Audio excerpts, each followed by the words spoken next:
Hi. What's important to you about CrossFit? Community, definitely. It's a big thing. It's important to me. I found CrossFit a few years ago when I was going through a very difficult time in my life, and it saved me, basically. And I like to think that we have a big community of people that are very supportive.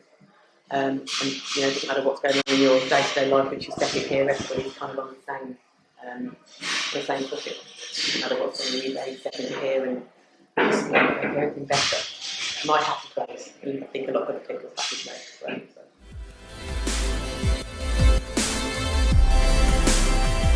Top 3 coaching qualities. I think I am quite good at making people feel comfortable, especially new people who are not kind of, you know, this is probably a new environment for them. And we always joke between me and Greg that I'm more of a people person. I like to think that I make everyone feel that they've got something from the class in terms of even if they haven't, you know, executed the technique really well of whatever we're doing.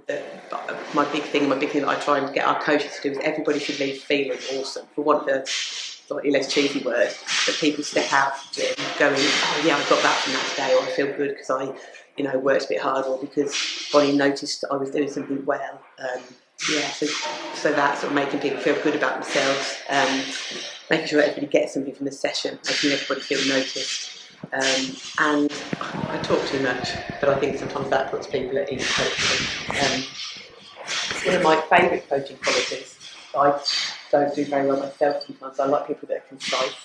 People can say something and you go, oh yeah, I get that, and do it, which is something that I work on a lot myself, is to try and talk less and be more concise and sort of direct that with my coaching team as a work in process.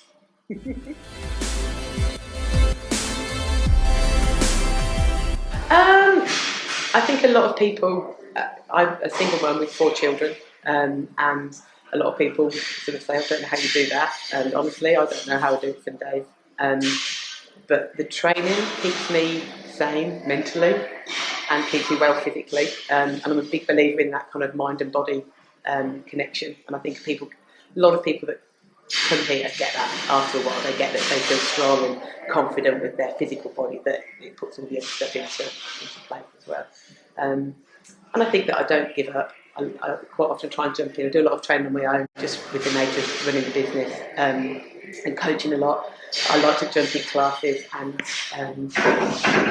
definitely hold my own with all the young girls. So I'm 42 and 43, and there's not a lot of the youngsters that can beat me, and I do kind of like that. So I think that's the inspiring, I think, for the older people that come in, that they see we've got quite a few good masters athletes, and I think a lot of the younger kids think, wow, they can do it, so can I. I think a lot of our older athletes that come in think, wow, if they're doing that. But my mum trains here, she's 65.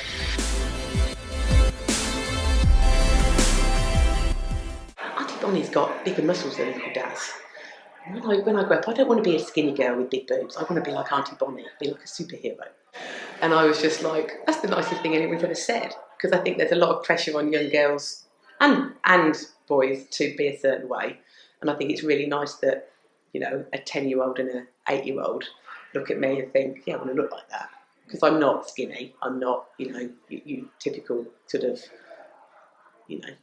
It's a really funny meme that somebody sent me that I'm not a Victoria's Secrets model, but I could probably deadlift one. And I think that kind of sums it up, really, yeah. So.